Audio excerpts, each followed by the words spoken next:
Right, I know I'm going to do some talking, but there's a lot of information in this one, if you like. It's, you know, but I'll talk a bit first. I'm quite excited about a couple of things here. I'm going to tell you all about it. But first, the excuse me.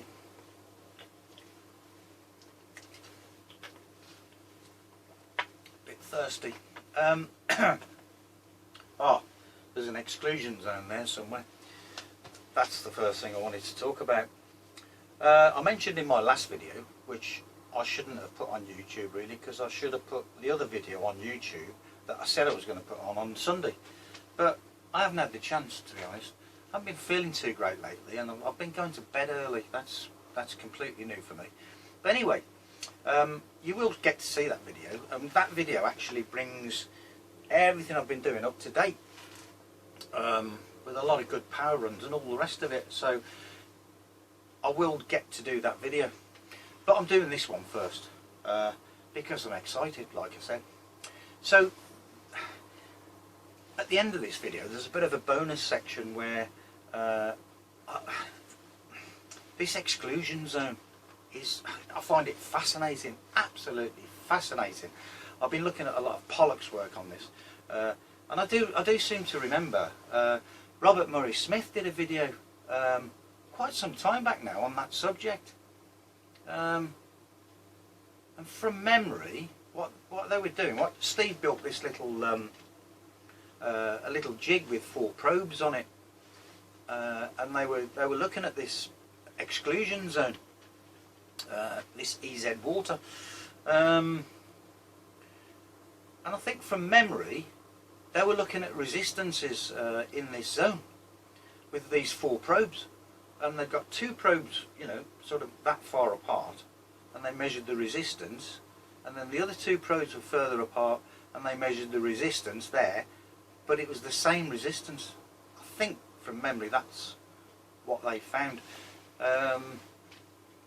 I'll have to have a look at it again and just refresh my memory, I think, but that was roughly what it is. So RMS has looked at this exclusion zone, but I just find it so fascinating. You know, there's a lot of stuff there. I know, you know, there are papers out there, universities are looking at it, and far more eminent people than me, but I don't care about that because I plan to do my own experiments now. I've got my head around it a little bit, so I'm excited about that, and there will be a little bonus section at the end of this video based on that subject. You can build a water battery, there's no two ways about it. You know, Pollock states that this water is negatively charged, and it is, because I've tested it and I've built a water battery. So anyway, that little bonus section is at the end of this one. As a practical demonstration, I'm going to show 3 different devices. You know, one with water, one with something else, and another one with something else. I'm not going to say any more because it's at the end of this video, isn't it? So I don't want to spoil it, do I? So what's the main reason that I'm excited?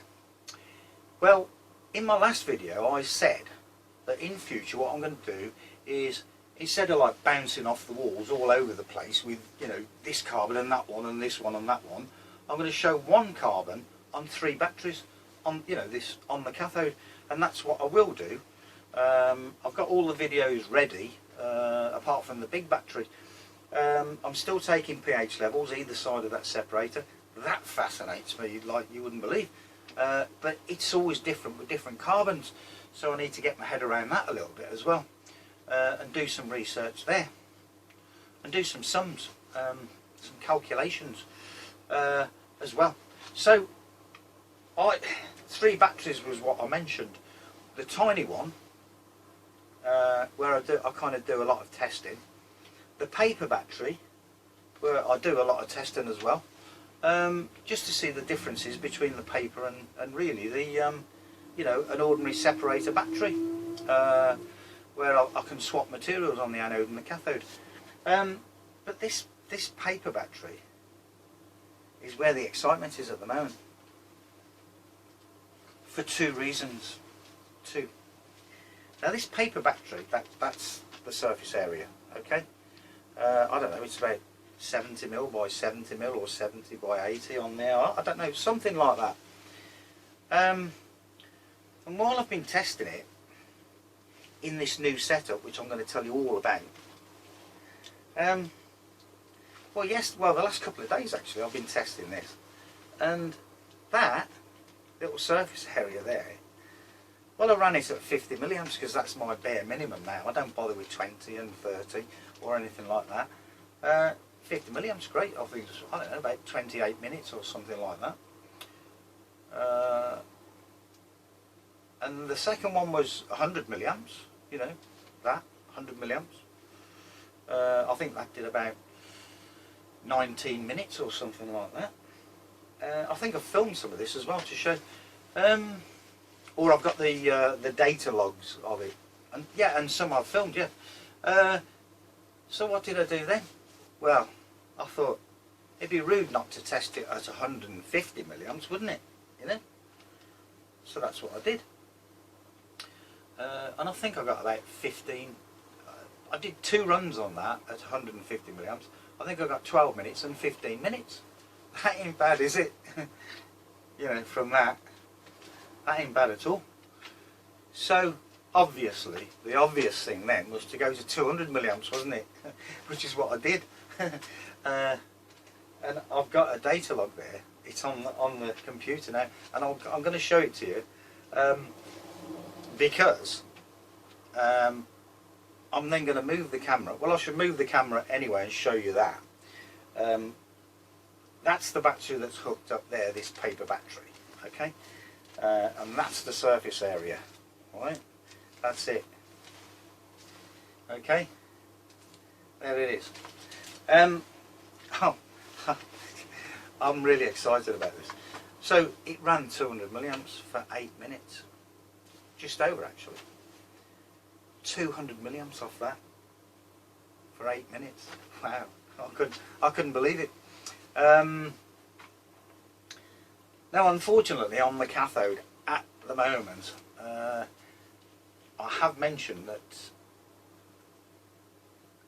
No, I haven't mentioned it actually.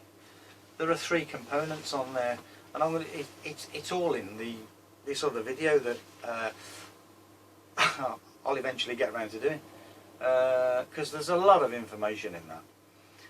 And one of the components. What was it?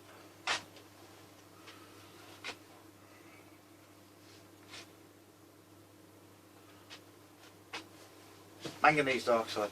Sorry. I get these mental blocks these days, you know. I can't, you know, I got the information stored on the hard drive, but I can't retrieve it, you know. But yeah, manganese dioxide with, and this makes such a difference to any carbon you're testing, for obvious reasons. Sulfur based. Garlic carbon. I can try most of these carbons that I've produced in the kiln, and they're okay, but the minute you put that garlic carbon in with it, a small percentage, woof, the performance just goes in that direction. That's it. And the third material, and it is a material that you buy, is it on its own is incredible again. And I've got to find the right balance before I do really talk about it. I haven't found the balance yet, i.e. How many grams of this and how many grams of that and how many grams of that, or you know, 0.1 of a gram of that and a pinch of that, you know what I'm saying. So that's that. Now this cathode has got this material, like I said. So what I'm going to do is move the camera, show you that the old data log, it's on charge now, and yes, I have tested the pH. Wow, we're like this was halfway through the charge. We've got, well, I don't really know what that is. It's kind of in between. This is the anode. It's kind of in between sort of an 8 and a 9. And the cathode is a respectable, well, it's a 6 actually. So, yeah. And I'm trying to think what the other, the other material that that was in the other video was leaf carbon. So completely different results really on the pH at that stage of the charge. So that's that. So I'm going to show you another run at 200 milliamps from that paper battery. That's the other thing I'm going to do. In fact, if I get that out of the way now, I can talk about why I'm really excited about this battery. And I am excited. And I'll give you all of the reasons, I'll tell you what I've done, everything. But first, let's do this run, get that out of the way. So, there's the paper battery, and there's the surface area. That's the piece of paper I've just shown you. Okay, that's it. It can't be any bigger, that's impossible, you know. So that's that. Now here is the last run that I did. Now I haven't perfected things yet. This is all fresh, new, and all the rest of it. And that was the curve. Okay, I'm going to explain a bit about this curve in a minute. But like I said, there it is, 200 milliamps, 8 minutes. Okay, now this is on charge at the moment. So what I'm going to do is knock the charger off. I'm going to clear that curve like so. Now the voltage is fairly high, but this really is it always kind of settles to about 2.2, 2.3 volts. You know, it's not a 2.5 volt cell by any means, but that's set at 200 milliamps there, and there it is. Well, you'll see it in a second. I'm going to start this off now like that, and you will see 200 milliamps there. Okay, now there's a bit of a volt drop. We can see that, we know that. This thing's probably a bit dry. I should have put some electrolyte in there, but I didn't. But I just wanted to show you this thing, this little paper battery there at 200 milliamps. Now that's quite a flat line there, isn't it? You know, that is pretty good really. By now 30 seconds, if I'd have put some electrolyte in there, or even perhaps charged this for a little bit longer, what you would have seen by now, it would still be saying well over 2 volts. I mean, even 45 seconds in, well over 2 volts. So really I've done it the wrong way around again, but it doesn't matter, you know. That will be shown, and that's all there is to it. So I'm just going to let that run and I'll come back. Okay, I've come in at just about 0.6 volts there. Now obviously this run isn't going to be any good, or sorry, not as good as the last one, but I don't care about that. It's just a quick demonstration. It's still that small paper battery that you saw. It's still doing 200 milliamps constant current loading, and we've got 6.5 minutes at the moment, so that's that.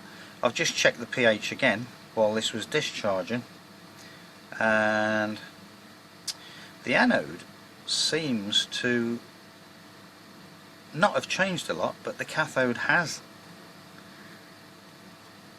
And the cathode,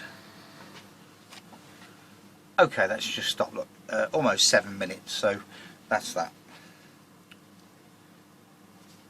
I'm going to move the camera back now. I'll pause it first. Well, actually I'll unpause it because I just wanted to show you that that is the battery that's on, you know, that you just see on the data logger. That's the one that's hooked up there to the dummy load, and that's that. So I'm going to pause this and stick it back up on my tripod. Okay, so here we are again. Like I was saying, 200 milliamps. I have run this at 250 as well. The pH on discharge there, we got a slightly different result. The anode, it did go a little bit more alkaline, and the cathode is a definite 3 now. Could even be a 4. So it's, you know, it does change through charge and discharge cycles, we know that, but that's that bit. What I should have done was put some fresh electrolyte on this and done a fresh run and shown you the 250 milliamps, but I'll save that for another day, because it does do it, trust me. It will run at 250 milliamps. It's a quarter of an amp from that. But I think I'll finalise the cathode blend first, and then show you some really decent run times with high current. So what's different about that battery then? Why am I so excited all of a sudden? Well, in the past I've said that these 1mm graphite electrodes that I've been using have got to go, and I want to produce my own material. Well, that hasn't happened yet, so don't get excited about that. But I've got rid of that graphite. It's gone. I'll show you what I mean. It's this 1mm graphite plate, 1mm thick, and that's what I've been using for the electrode, for the anode. And like I've said quite a few times in my videos, I've got no control over that. I don't know what it is. I don't even know if it's a composite. I don't think it is. I think it's graphite, because it is really, really brittle. I just broke a piece off that. It is so brittle, you can't do anything with it. You couldn't use that in a battery. Plus, one of the questions that people ask me all the time, and that's all relevant to this now, is what's your energy density, Kev? I'm going to call it power to weight, because that's exactly what it is. Power to weight. And, you know, we've got to be ever so grateful to Robert Murray Smith for explaining all of this to us. Because it's not just that, and your active materials, and your separator, and your electrolyte, and then, in my case, the carbon fibre weave that I've been using on top of that as the cathode. It's not just that, is it? It doesn't stop there, because you've got the weight of all of that, all of those materials. But you see, it was Robert Murray Smith that said it's your support structure as well. It's the whole thing. If you look at a battery, like that battery there, you know, that was an old zinc carbon battery. It's the can as well, it's the metal can. It's the whole of the, you know, which is the support structure for that battery. It's the whole thing. So now, I've got rid of that. And I did weigh it actually. And it was almost 70 grams. 70 grams, just that. So, I weighed a comparable piece of carbon fibre weave, which is what I use on the top for the cathode, and it was something like 20 grams. Actually no, it wasn't. It was 18 grams, because it was less than a third of the weight of that. So what have I done then? Well, in the past I've tried using carbon fibre weave on the anode as well to replace that. Not a chance. It didn't want to know. It doesn't matter what I did, it didn't want to know. And when it did work, it thought it was a capacitor. Well, it would, wouldn't it? You know, asymmetric capacitor. It wouldn't be a symmetric, because my anode and cathode materials are different. So, what have I done then? Well, I have used carbon fibre weave. I found a way. And you know when something's staring you in the face and you just don't see it? Until maybe you look at a Robert Murray Smith video. Now, He gets on my nerves sometimes. He really does. He's always right. Good old Robert Murray Smith. He's always right. Anyway, it was the carbon cloth capacitor video. I looked at it again the other day because something stuck in my mind. Adding nitrogen functional groups, in fact, to the carbon fibre weave. And I thought, what did he say now? What was that? I've watched it 6 times now, and I'm still taking from it. Urea. Mix a percentage of urea, put it on the carbon fibre weave, and process it in the kiln, whatever. And you've added nitrogen functional groups. That's what I was looking at. And he said, well, there's many ways that you can dope this. One was what was it? Potassium permanganate. Soak it in a solution of potassium permanganate, and you create. Oh yeah, it's manganese dioxide, wasn't it? Yeah. So that was the other bit that he talked about with this doping. And what was the next thing he mentioned?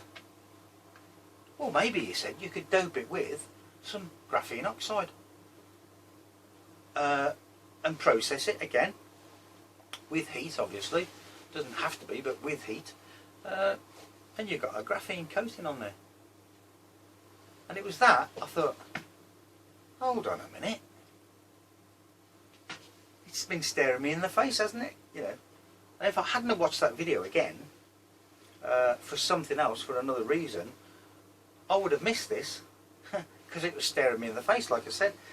So what did I do? Well, I did try graphene oxide, because I've got some graphene oxide in there, and I did reduce it back to graphene, and it did work. But I don't want to use that, do I? Because I don't want to use graphene oxide, and I don't want to have anything to do with graphene at the moment. Because I'm doing my own thing. I'm producing my own carbons. They're never going to be as good as graphene or whatever else, carbon nanotubes. We know that, but this is where I am, and this is what I'm doing. So, what did I do then? Well, what was missing from the equation? Well, it was that graphite, wasn't it? So what did I do? I gave it some graphite. I took some graphite powder, put it in a binder, painted it on the carbon fibre weave, and it worked. And there it's in there. So that paper battery there, the 2 electrodes are carbon fibre weave, just as carbon fibre weave, and the other one on the anode is coated with graphite. That's it. So then I made up my paper battery with the anode and the cathode materials, and that's it. That's what you've just seen working. I'm ecstatic. For the obvious reason, the weight issue, power to weight, which is what I was talking about, it's a lot lighter now, isn't it? So now I feel this is all going to change again, by the way. I don't know how I'm going to change it and reduce the weight yet again. But at the moment, I could now build a decent sized cell from this, and it's going to be nice and light. I know we've still got the rest of the structure to hold it all together. If you look at Robert's power blade, it's flat, which is what I've always said. Mine are always going to be flat, because that's the way I want to stack things up. So that's how I'm going to build it. But you still need this structure to hold it all together. I'm working on that at the moment. One of the biggest problems with this carbon fibre weave, which is I couldn't get my head around how to approach this, but I've figured it out. The biggest problem with this stuff is creepage of your electrolyte. It creeps up the weave. It doesn't matter what you do. You could build a cell like that. It will creep up. the easy way out of that is if you put a line of resin across it, let the resin impregnate. You probably have to build a small mould to do it or whatever, but you can do it because I have done it and it does stop the creepage. When I finalise an actual battery from that with all of the support casing and the support structure to hold it all together, I won't use resin. I will use some form of a rubber, so it forms a gasket as well when you seal it, the whole thing together. So that's why I'm excited. Now, you may not think that means a lot, but it means a lot to me, because now the other thing is, the other side of that barrier that you've created with either resin or a silicone rubber or whatever as a gasket, you can do a lot of things now. You can, I mean, where that green tape is there, that could now be a metal tab, which you couldn't have before with this creepage. So you could have a metal tab now, which could be pressed either side of the material. You could do numerous things, you know. One thing I thought about earlier on, well, if you stripped some of the weave, you could actually take those uprights there and twist them all together and put, let's say, crimp an eyelet on the end of it. You know, I'll show you there, look. It's all twisted together there. You could crimp an eyelet to that, and my vision there now is like lots of these battery cells, some in parallel, some in series, obviously, a bit like a lead acid battery, where you could actually take that eyelet and screw it to a bus bar situation, you know, a bus bar situation that you've got with lead acid batteries, but they're soldered. This could be physically screwed, and the whole thing is now coming together because I'm able to use that material on the anode as well. Now, I haven't perfected it yet, but I will do that, obviously. So, quite excited, guys. The weight issue is now a good third of what it was, i.e. that with this graphite painted on first in the binder would possibly take it up to that 20 grams instead of well, one piece I weighed was 65 grams and the other piece that I weighed was over 70 grams. So, you know, we're on a third of the weight for the anode all of a sudden. So this power to weight thing now, I could possibly try and calculate something from it. Once I've finally built some kind of support structure as well, and say, okay, that's the power to weight, that's the energy density of that, you know. A lot of people ask me, and I can't really answer the question. I can't just work it out from that piece of paper and say that's the energy density, because RMS is right, isn't he? It's got to be the whole thing. So there you go. So I don't know whether to show you this 250 milliamps run. I could freshen that up. The other thing is, of course, when I say it's possibly dried out a little bit, it is still choline chloride. That's the electrolyte, urea, but it is 25% DI water as well. So that's why I said it may have dried out a bit. So what I might do is freshen that up in a minute and give it a go. I'll have a think about that one. But yeah, exciting times, and there's going to be a lot of exciting things to show, because I need now to get out and find some support material which is strong but light, because if it's heavy, you've lost the battle again. So yeah, that's it. There was something else I was going to say, but I can't remember what it was. It'll come to me at some stage, I'm sure. But what I'm going to do now is show you that that bonus bit with this these three individual devices. I find it fascinating, and I'm sorry I've done that for too long again, but you know, I've told you what's going on, haven't I? That has excited me for a number of reasons. So there you go. That's it. And yes, what day is it? Oh, it's Wednesday today. I'll try and get that other video done for the weekend. Hopefully, yeah. And some other stuff as well. So, you be good. I'll be back.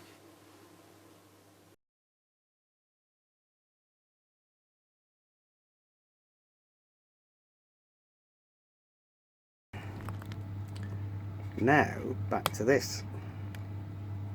Unfortunately, like I said, I've got a GP's appointment and I've got to be out of here relatively quickly, so I'm gonna probably won't do all three.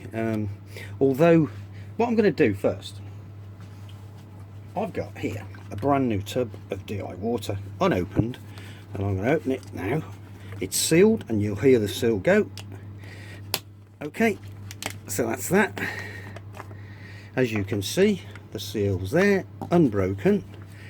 And I'm going to pierce that if I can. I'll find something.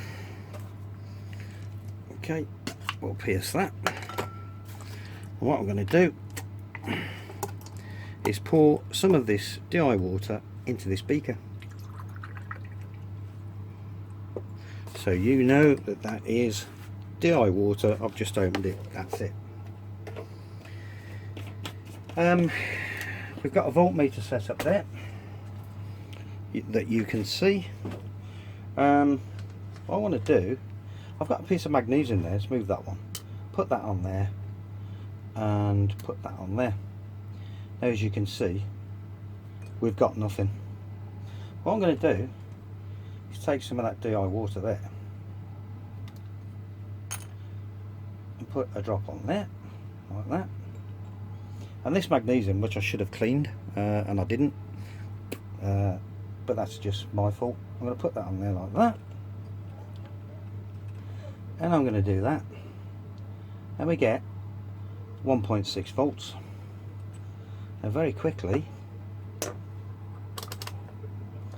I'm going to I'll put it on the 200 just in case, you know.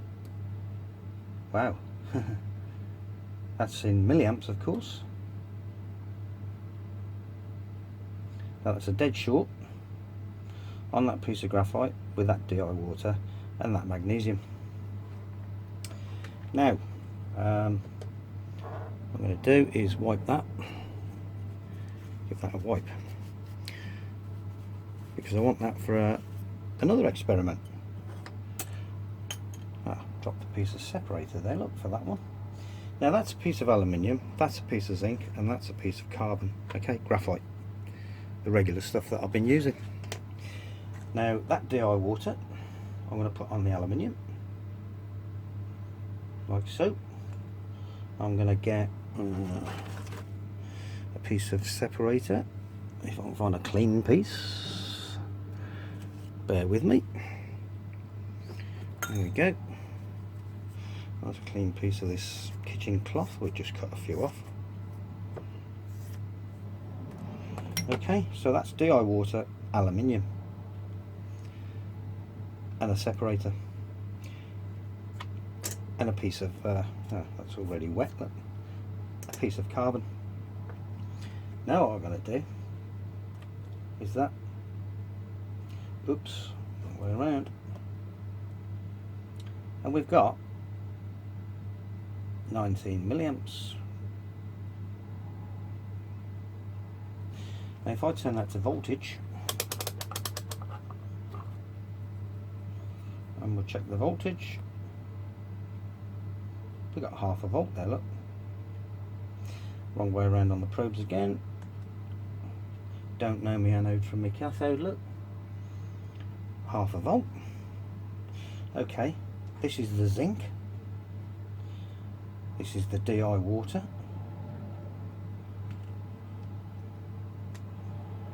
And there's the piece of graphite. Wrong way around again. And we got 0.8 of a volt, look. Now I don't know if we can make more voltage with more surface area. Now of course, you know, there's no fudging because you can try all of this yourself. Oh yeah, more surface area, look, 0.9. Now that is a water battery, isn't it? You know, when I do that, electrons are flowing through that meter. There's no two ways about that. So that is, to all intents and purposes, a water battery, isn't it? You know, that's what it is. It is a water battery.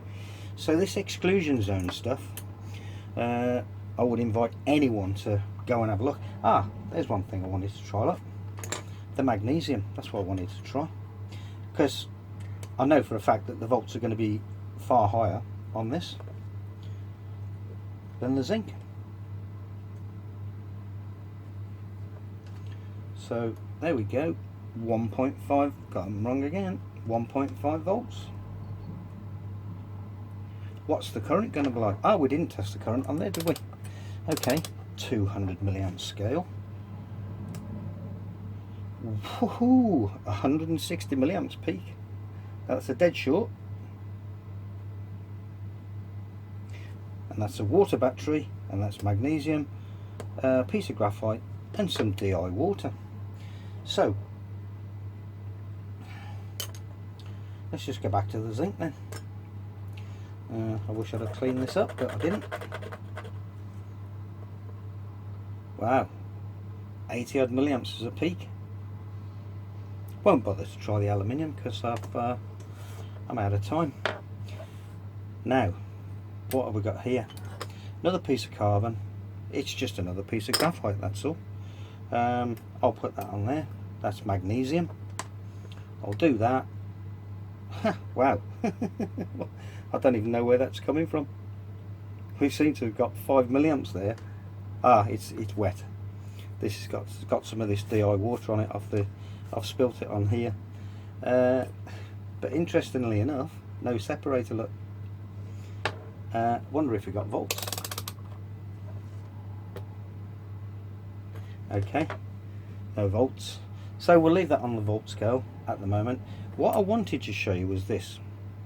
Now this is my old chlorophyll material. It's acetone and chlorophyll that I've extracted with acetone from the leaves from a tree, and you can do that yourself.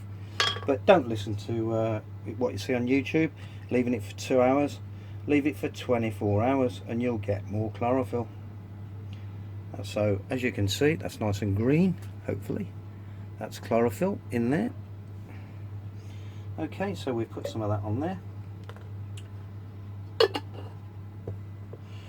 And I'm going to put the magnesium on the top. Do that. And we get 1.4 volts. Press it a bit harder, look, 1.4 volts. Now that is a leaf battery, isn't it? That's acetone, that's chlorophyll from a leaf, and that's it. That's what you can see there. Now I've made many of these, and that is a thermal battery.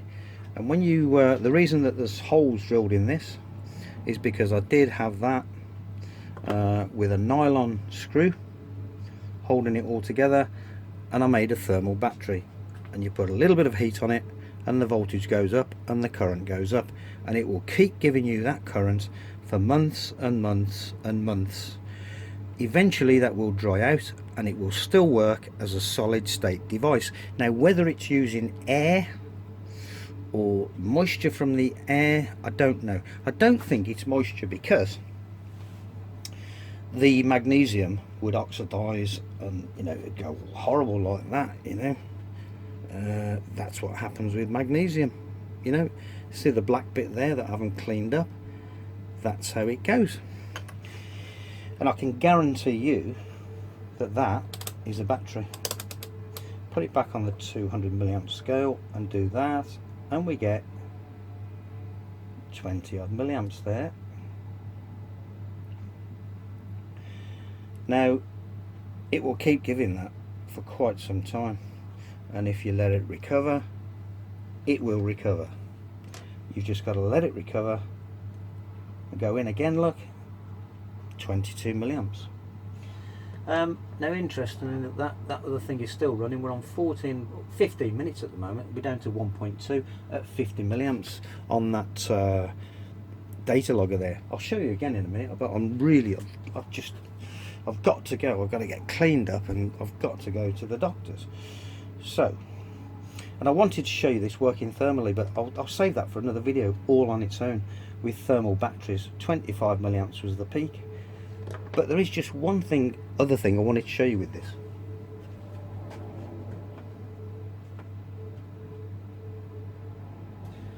If I can find my little tub.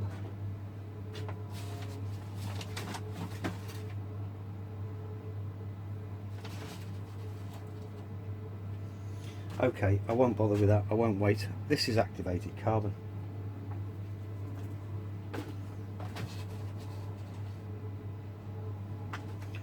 But just not enough of it. So what we'd do, powdered activated carbon, as you can see. So we'll put a bit more chlorophyll on there in a second. Well, we'll try it first and see what happens, and we'll see how many milliamps we get then, with some active material. And there's no water in this, it is just acetone, and it is what I said. And significantly, I will talk about, when I do the video on these again, I'll talk about that magnesium, why and how we can continue to use it.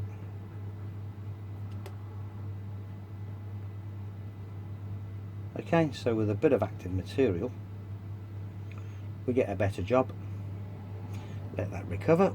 I'll keep the pressure on that. There we go again. Let it recover. 28 milliamps again. Give it 5 seconds.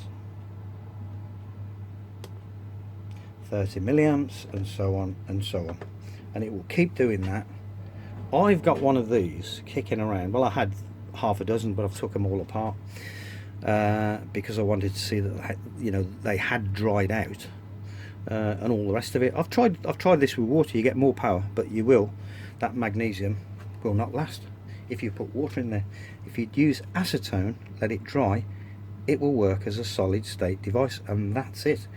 I can guarantee you, I can leave that, if I put the screw in there, let it dry, that will still work in 9 months time.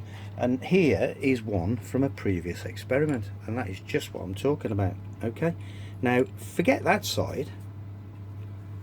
That is the side that is significant in this. I might as well tell you about it now. I've literally got 2 minutes left. What you can see on there is a coating, and it is a coating, is that dried out, left to dry, and you put this in that setup there and it will last, well, just forever, I would imagine. That magnesium there that you see coated stays coated, and that's it. There's a good tip for you. And that is a battery, 38 milliamps. Look, now I wish I had time to show you this and build one of these and put the screw in and all the rest of it, and put the hairdryer on that. I've got previous videos of this if you want to see it. That is a thermal battery, full stop. And I really got to go, and I really hope that I can get the video that I've just done off this phone, which is my regular phone. This other phone being my the one that I use for filming, obviously. Now we've got 19 minutes, look, and we've still got 1.12 volts at 50 milliamps. This is after that 500 milliamp run. I'm interested in the curve this time on this now. Obviously, as well as you know, the capacity, energy, and all the rest of it, and the time at 50 milliamps. But you saw it.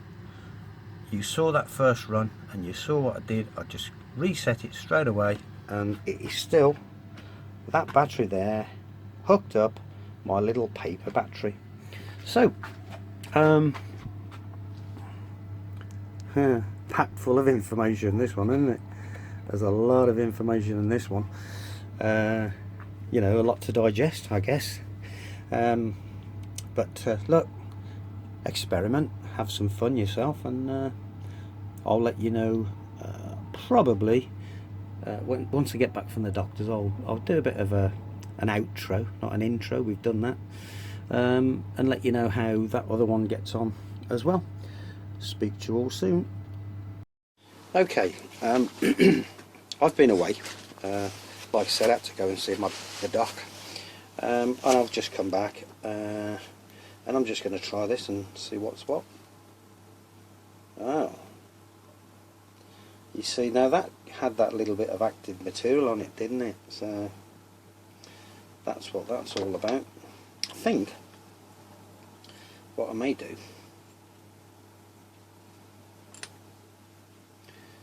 while this is all the way it is, it's still quite wet at the moment, obviously. If I can poke that through there.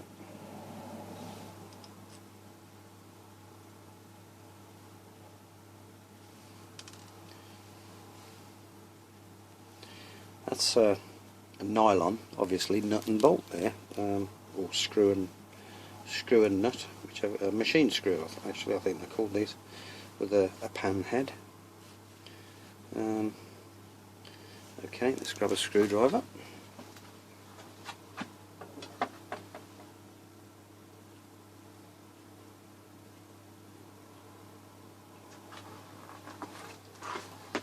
Right, okay, I've just screwed that up. Not really tight, but fairly tight. And there we go, look.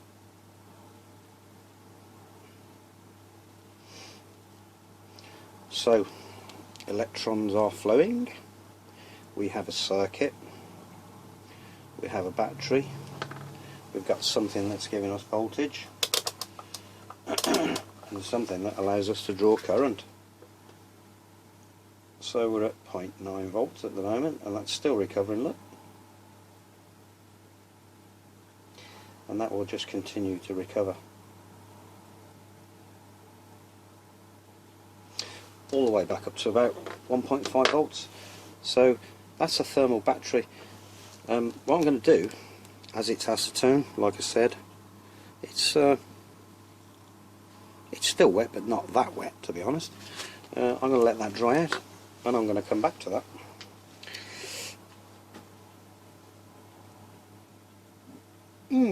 Interesting.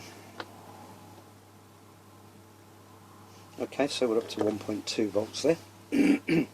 I'm going to do, as you know, that's acetone, and it will dry out. But I'm going to put a dryer on that.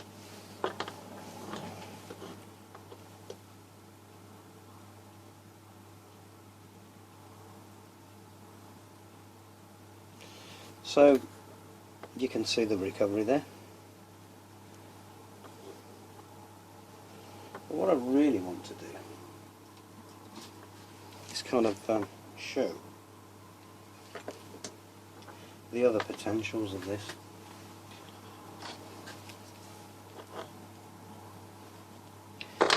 I've done it again, haven't I?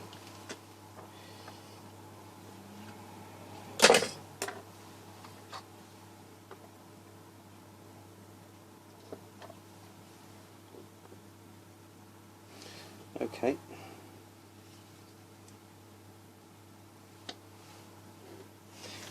So there's the voltage. As you can see, it's still recovering.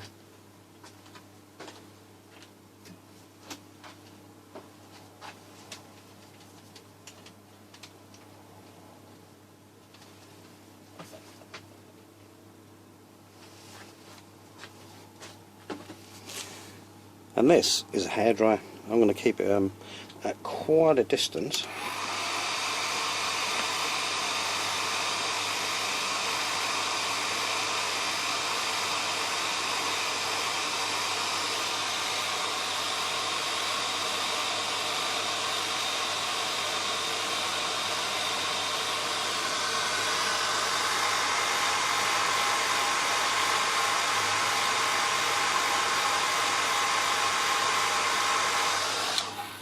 trying to do there is dry this thing out, but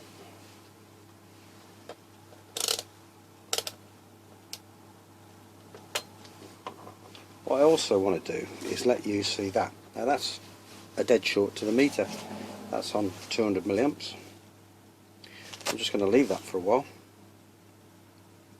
So we've got graphite, a piece of magnesium, a separator, and chlorophyll in acetone, and that's the current.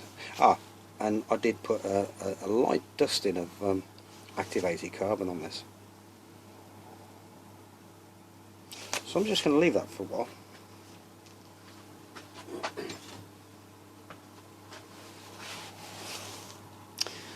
And I'll tell you what else I'm going to do.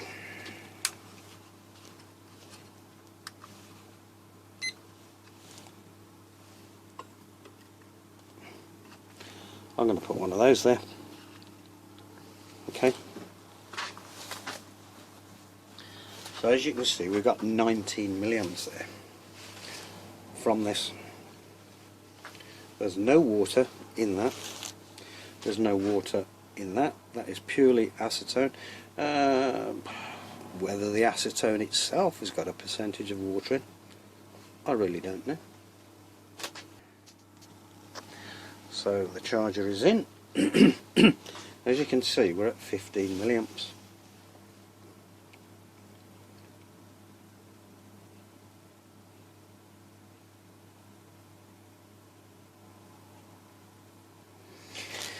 Now this particular setup, I'm going to devote a whole new video to this, because I've got video, some rather old video of that, as you see it working out in the sun. And when I do that, everything goes down, and when I do that and allow the sunlight, it all comes back up again. And I've still got that video. I was going to get rid of it, but I saved it, I think, for about now. So before I run out of memory, I'm just going to leave everything as it is. I'm going to pause the video and come back in about 5 minutes.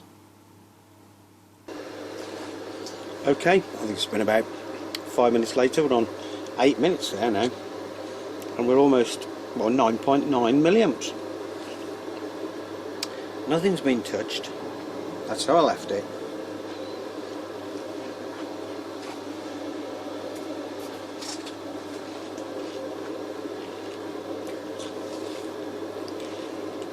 You have to excuse me if you can hear a noise. I'm munching on a piece of celery.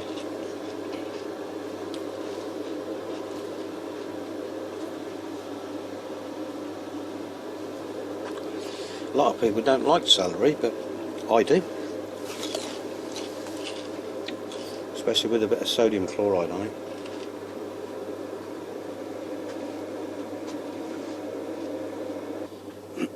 Okay, so I've left it running again.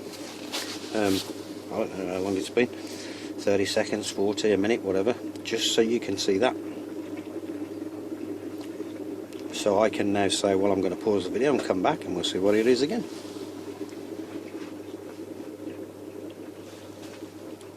That is constant current from that. Right, well, it's probably about here, because it's clear that, you know, that's just going to keep giving current, isn't it? It's just going to do that. I know that because I've built so many of these.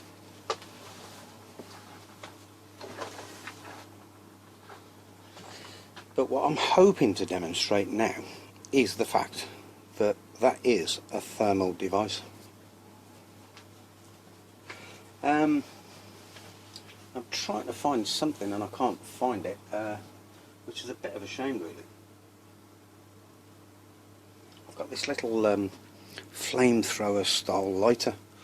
Not flamethrower, but it resembles more of a butane gas thing, you know.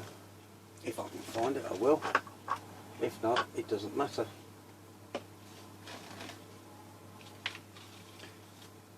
Because I wanted to show two tests particularly.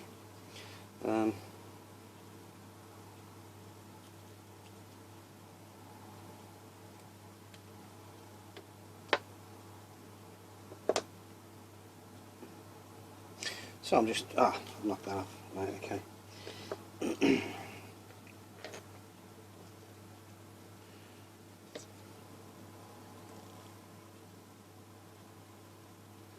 Yeah, okay, that's also interesting, look. The pH.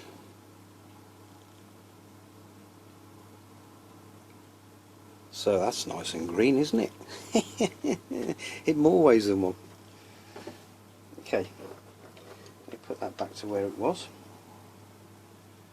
So we're on 8 milliamps and we're almost 15 minutes in, look. Okay, I can't find that little butane device, so I'll have to use this one, the hairdryer, which isn't so much a problem. It's just that I wanted to show two forms of heat, that's all. But there we are, 8.6 milliamps, and I'm going to put a little bit of heat on this.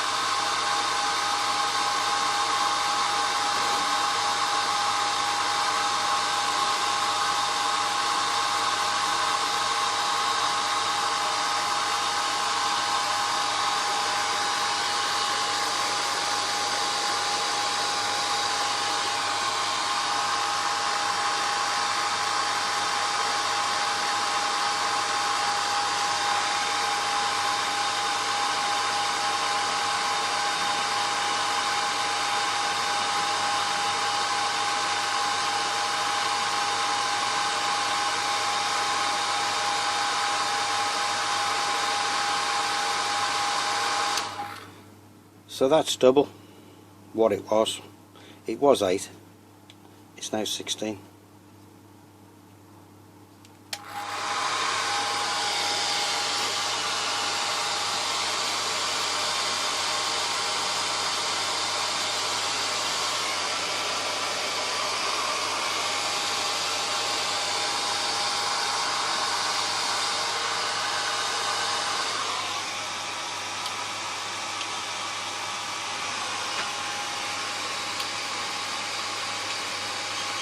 That's the surrounding area.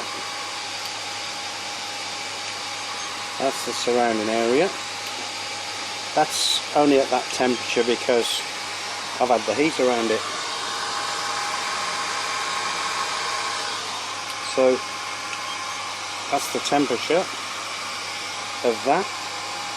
It doesn't feel that hot, but you know.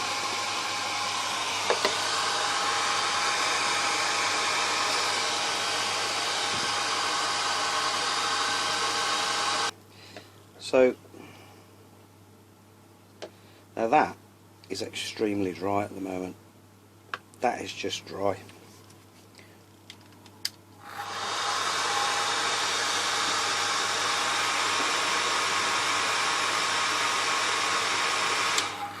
Not on the magnesium side then.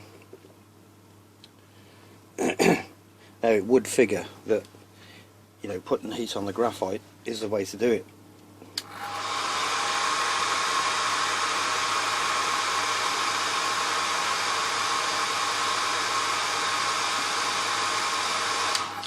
What I'm going to do is leave that and let it rest, let it dry out.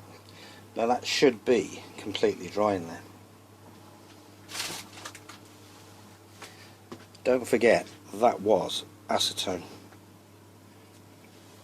Just having a play while this is going on. It's 21 minutes now, as you can see, still 9 milliamps there. So I'm going to pause this again, find some batteries. Of course there was one thing I forgot to do, which is do that.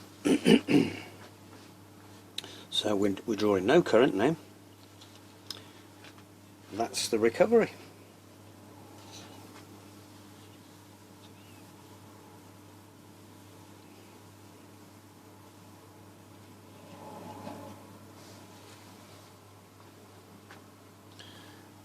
So we'll just leave that. We're at almost at 0.9 volts, and I'll come back. You can see the time. Okay, it is making a slow recovery. It's 26 minutes now. But there's two things with this. One, if you allow it to dry out, like I've said, it still works, and you will still see 1.5 volts on that battery. And I'm going to call it a battery. Why this one is a bit slow, I don't know. Normally it's something to do with the way I've set things up, and you need to set them up properly with the right pressure and everything else. But I don't actually know if I can. You see, so you put a bit of pressure on it and things increase. So it's a question of getting the balance right. You've got to play with these things, and it's getting the right amount of active material on there as well. And I could guarantee that if we go back to the 200 milliamp scale, we can have some current.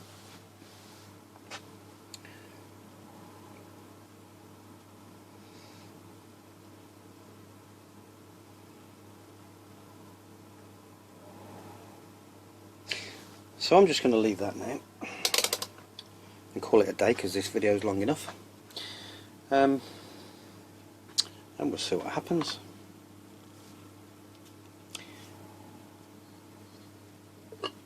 Over and out.